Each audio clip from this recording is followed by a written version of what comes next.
যখন চাহাত অভিনবকে নিয়ে সন্দেহ করছিল তখন অভিনব পৌঁছে গিয়েছিল আকরামের কেবিনে। অভিনব ঢুকতেই আকরাম তার কার্ড বাড়িয়ে দিয়ে বলল, টাইগার ওয়েলকাম। সব ভালো, সব ঠিক আছে? এই নে ভিআইপি কার্ড, মজা কর। Thank you.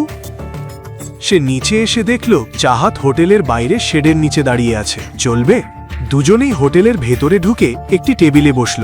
অভিনব ইচ্ছে করেই চাহাতের চোখের দিকে তাকানো এড়িয়ে যাচ্ছিল, আর সেই সময় চাহাত তাকে একদৃষ্টিতে দেখেই চলেছিল। সব ঠিক আছে তো? হ্যাঁ, সব ঠিক আছে।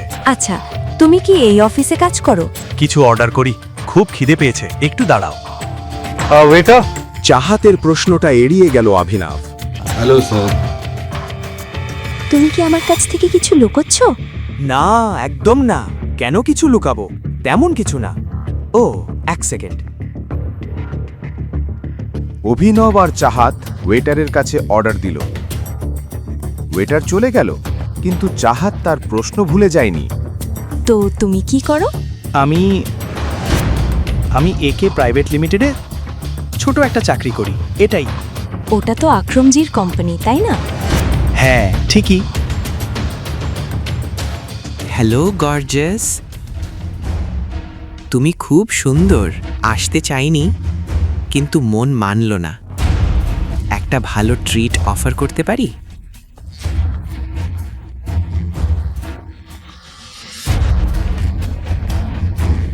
দেখছো না, ও ইতিমধ্যেই আমার সঙ্গে ডেটে আছে।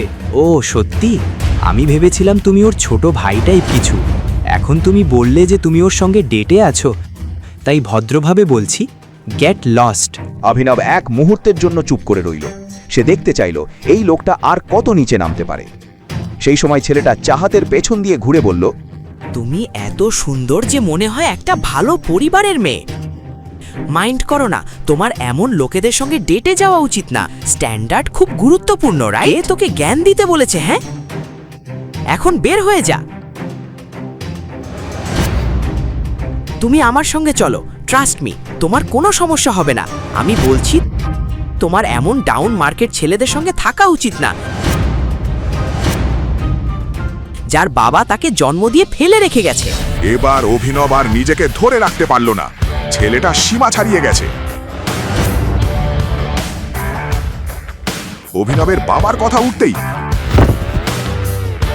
অভিনব আর কারো কথা শুনতে রাজি ছিল না। তার বাবার বিষয়ে একটা কথাও সে সহ্য করতে পারত না। কি বললি? তার বাবা তাকে জন্ম দিয়ে ফেলে রেখে গেছে? তোমার বাবা তোমায় কি শিখিয়েছে? যে ছেলে এতক্ষণ অভিনবের সামনে দাপট দেখাচ্ছিল, সে একটাও শব্দ করতে পারছিল না। তার চোখে স্পষ্ট ভয় দেখা যাচ্ছিল। এসব কি হচ্ছে এখানে? এটা একটা নামি হোটেল, মাছের বাজার না। ম্যানেজার, তোমাদের হোটেলে কেমন লোকজন আসে? দেখুন আমাকে কত মেরেছে, দেখুন আমার নাক মুখ ভেঙে দিয়েছে। ম্যানেজার প্রথমে সেই ছেলেটার দিকে তাকালো, তারপর অভিনবের দিকে। অভিনব নিজের কথা বলার আগেই ম্যানেজার বলল, আমাদের ভিআইপি কাস্টমারের গায়ে তোমার সাহস হলো হাত তোলার? ও আমাদের হ্যারাস করছিল। আমি তো ওর সঙ্গে কথাই বলছিলাম না, বারবার সতর্ক করার পরও পিছাইনি। আমার বাবাকে দিয়ে বাজে কথা বলছিল। এটা কি সত্যি? মিথ্যে বলছে। শুধু এই ছোট ব্যাপারটার জন্য আপনি ওর সঙ্গে এমন ব্যবহার করলেন? যাই হোক না কেন, আপনাকে প্রথমে ওর কাছে ক্ষমা চাইতে হবে। ক্ষমা? আমি ক্ষমা চাইব?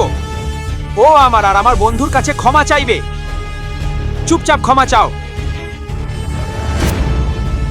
তুমি জানো না আমি কে? ক্ষমা না চাইলে এই হোটেল থেকে বের হতেও দেব না। পরিস্থিতি আরো খারাপ হচ্ছিল। তার আগেই যাতে ব্যাপারটা বেশি বাড়ে না, চাহাত এগিয়ে এসে বলল, আসলে এটা অভিনবের দোষ না। এই লোকটা আমাকে হ্যারাস করার চেষ্টা করছিল। অভিনব আর আমি শুধু লাঞ্চ করতে এসেছিলাম। যাই হোক ম্যাডাম, ওকে ক্ষমা চাইতেই হবে। অভিনব বুঝে গেল কেন ম্যানেজার তার সঙ্গে এমন ব্যবহার করছে। আসলে সে অভিনবকে তার পোশাক দেখে বিচার করছিল। অন্য কোনো উপায় না দেখে অভিনব তার পকেট থেকে আকরামের থার্ডটি বের করে ম্যানেজারের দিকে বাড়িয়ে দিয়ে বলল, জানেন এই কার্ডটা কে দিয়েছে? কার্ডে লেখার নামটা পড়ুন, বুঝতে পারবেন কি সিদ্ধান্ত নেওয়া উচিত। ম্যানেজার কার্ডটা নিয়ে ভালো করে দেখল। নামটা পড়তেই তার চোখ বড় হয়ে গেল।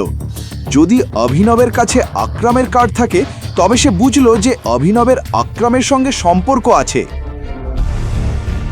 কথা বলার আগে বাড়ি গিয়ে তোমার মায়ের কাছ থেকে শিখে এসো কিভাবে মেয়েদের সম্মান করতে হয়। বাকি গল্প জানতে দেখুন পরের এপিসোড শুধু পকেট এফএম এর ইউটিউব চ্যানেলে। আর দ্য রিটার্ন অফ টাইগারের সব এপিসোড শুনতে ডেসক্রিপশনে দেওয়া লিঙ্ক থেকে পকেট এফএম অ্যাপ ডাউনলোড করুন।